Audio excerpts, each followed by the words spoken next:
Static wall with cervical and lumbar roll. In the static wall position, she's going to start with her hip against the wall. She's going to rotate her body, bringing her legs up the wall. And then she's going to scoot as close as she can, bringing her butt to the wall as it rests on the floor. Her knees are locked out and in full extension. And so if you cannot lock your knees out in full extension, then you need to scoot back from the wall until your knees are locked out and your butt's resting on the floor. That's one of the most important things in this position. Her feet are flexed back and it's nice and level. She's bringing that toe back, so pretend you're trying to balance a plate right there. And then she's going to bring her arms out at a 45-degree angle, palms up.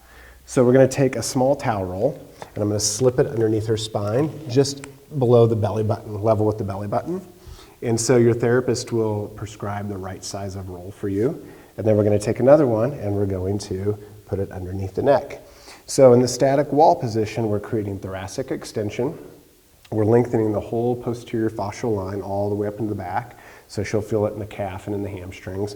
Why we're limiting rotation of the pelvis and promoting flexion of the hip. The rolls are helping to promote the proper curvature of the spine. So she's just going to lay here breathing in and out as long as her therapist has prescribed. So this is static wall with cervical and lumbar roll.